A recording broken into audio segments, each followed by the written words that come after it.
देते दिल से दुआ, खुश रहना सदा। ये प्रीति निभाई है, बेटियां को बनाई है, बेटियां को।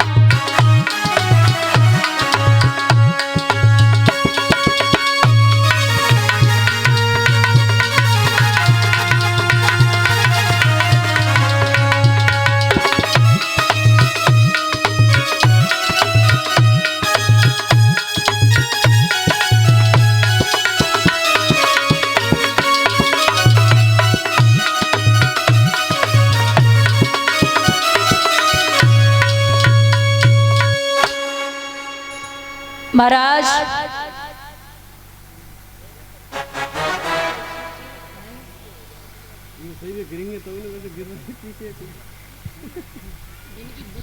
यहाँ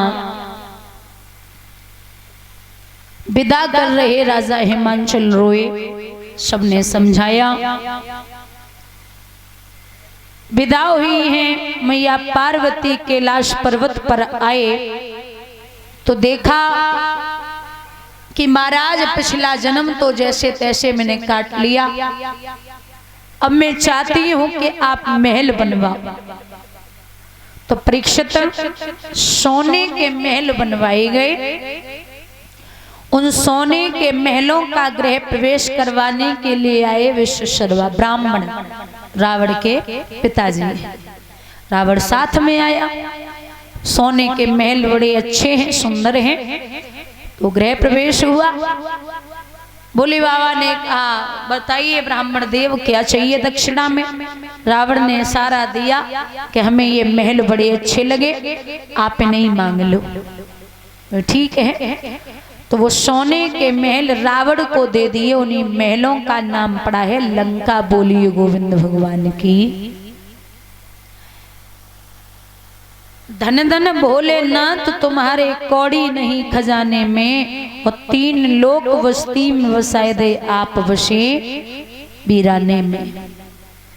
बाबा बड़े अजीब हैं और सत्य है कि ऐसे हैं बाबा। देखा जाए अगर तो उनकी जो फैमिली है, परिवार है, जो उनका बड़ा अजीब है। एक बात बताइए, भोले बाबा की सवारी क्या है? बैल, नांदिया बैल है। और मैया की सवारी शेर। अच्छा, शेर और बैल कभी एक साथ रह लेंगे? कभी नहीं। लेकिन परिवार में मां एक साथ रहते हैं। और बेटा है कार्तिकी, उनकी सवारी क्या है? मोर। और बाबा के गले में है सर्प। तो सांप और मोर की बहुत बड़ी दुश्मनी है, कभी एक साथ नहीं रह सकते। लेकिन वहां एक साथ रहते परिवार में। चूहा है छोटे बेटे की सवारी। अब चूहा और सर्प भी नहीं रह सकते, तो वहां परिवार में एक साथ रहते हैं। आग और पानी तीसरे नेत्र में है, आग और जटाओं में है गंगा। तो कब क्रोध आ जाए और नेत्र खुल जाए, लेकिन यहाँ आग और पानी एक साथ है। बड़े प्यार से सबको भगवान एकजुट रखते हैं और बताते हैं कि कोई कितना भी हो, लेकिन एकता यानी कि एकजुट रहोगे तो कुछ भी कर सकते हो। आजकल लोग कह देते कि गांजा या भांग या शराब, जैसे गांजा पी लो, कोई बहुत बड़ी बात नहीं है। भोले बाबा ने भी पिया है भांग, भोले बाबा ने खाई पी है। सब तुम्हें ही ट्राई करना है तो भोले बाबा ने एक चीज और खाई है, जहर खाया है ना। जहर भी पिया है, उसका शायद तुम जब सब असर हो जाता है, तुम पे किसी का फर्क नहीं पड़ता, तो आप वो भी खा के देख लो, शायद उसका भी ना हो। क्योंकि सब तुम्हें करना ही है, जब उन्होंने किया तो वो भी ट्राई कर लो भाई, जहर भी हजम हो जाएगा। जो भगवान कर सकते हैं वो आप कभी नहीं कर सकते, क्योंकि नरक कभी नारायण नहीं हो सकता है। यहाँ बड़े प्यार से रहने लगे, 2 पुत्रों को जन्म दिया। प्रसंग उठता है सृष्टि का निर्माण कैसे हुआ, हम और आप किसकी संतानें हैं। तो भगवान विष्णु की नाभि से कमल, कमल से ब्रह्मा, ब्रह्मा जी के द्वारा दो संतानें हुई हैं, मनु और शतरूपा। मनु और शतरूपा की 5 संतानें हुई, 3 बेटियां और 2 बेटे।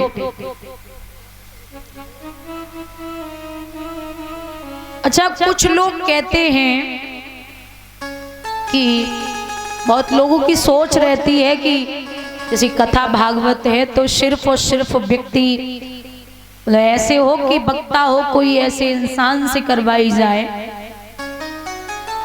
पवित्रता का वर्णन देते हैं लोग, बोले कोई जेंट्स लाइए, क्या लेडीजों की कथा में रखा है, और महिला का बैठना व्यासपीठ पे उचित नहीं है।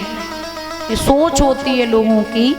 अगर ऐसा ही होता, औरत अगर अपवित्र होती या गलत होता तो भगवान ब्रह्मा जी शतरूपा को नहीं लाते। औरत पवित्र ही नहीं है तो फिर मनु महाराज ही आते, फिर सृष्टि का निर्माण भी नहीं होता। और अगर औरत को बोला जाए कि अपवित्र है तो ये समझ लो कि सोचने की क्षमता आपकी खत्म हो जाएगी। औरत को अपवित्र कहने वाले फिर दिमाग लगाना, बहुत आगे तक जाना, तो ये समझ लो कि पूरी दुनिया ही अपवित्र है। हर पुरुष अपवित्र है अगर देखोगे, दिमाग लगाओगे तो, क्योंकि वो सोच है उनकी, वो क्या कहें लोगों, ये समाज है। और मैं तो बोलती हूँ हमेशा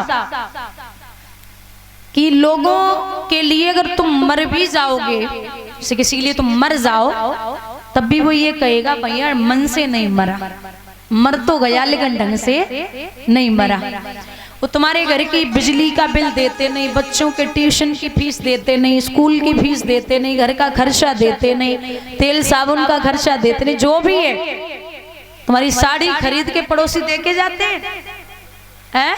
नहीं, तो पड़ोसियों की बात क्यों मानती हो? कोई भी कह दे, मतलब उल्टा सीधा बोल दे, ये सीधा खड़ी हो जाएंगी, बोलो फलाने ने बोला है, फलाने की वो बहू लाई है नई साड़ी, मुझे भी दिलवा, अपनी अब की बार करवा चौथ पे मुझे नई पहननी है अंगूठी। ये समाज है, ये तो ना जब तक इंसान जीवित रहता है तब तक जीने नहीं देगा, जीवित रहेगा तब तक नहीं जीने देगा, मरने के बाद फिर बातें करेगा। आप खुद पे ध्यान रखें, खुद के सबसे पहले खुद अच्छा बनिए। लोग कहते हैं ये समाज बहुत बोलते ये गलत हो गया, वो गलत हो गया। पहले खुद को सुधारिए, खुद अच्छे हो, खुद अच्छे बनिए, खुद पर संयम रखिए, सब अच्छा होगा। महाराज 5 संतानें, 2 बेटे 3 बेटियां, आकुति, देवहूति और प्रसूति। उत्तानपाद प्रियव्रत, उत्तानपाद उसे कहते हैं जिसका पद मतलब कदम समाज में उत्तम हो, उन्हें कहते हैं उत्तानपाद। ये अयोध्या नगरी के राजा हैं। अयोध्या उसे कहते हैं जिस राज्य को कभी भी किसी भी राज्य ने युद्ध में न जीत पाया हो, उस नगरी का नाम है अयोध्या। पत्नी है जिसका नाम है सुनीति।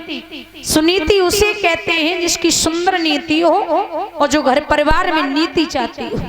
ये सुनीति दिखने में ज्यादा सुंदर नहीं थी, लेकिन संस्कार और गुण बहुत अच्छे थे। और ये आकुति, देवहूति, प्रसूति। देवहूति करदम ऋषि के लिए ब्याई गई थी। इनके 9 बेटियां हुई, 10वें पुत्र हुए जिनका नाम है कपिल भगवान। उन्होंने अपनी मैया को मन और चित्त और अहंकार के बारे में समझाया था।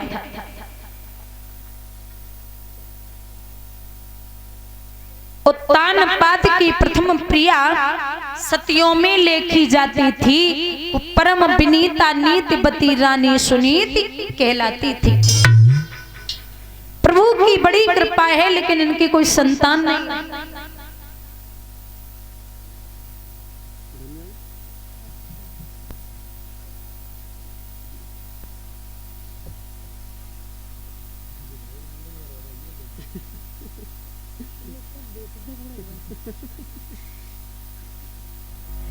महाराज लिखते हैं विद्वान कि इनकी कोई संतान नहीं है, बहुत परेशान है। राजा उत्तानपाद मैया को समझाया, देवी ये तो कर्मों की खेती है, जो बोएगा सो पाएगा, और कर्मों में हाथ बटाने को बेटा ना साथ निभाएगा।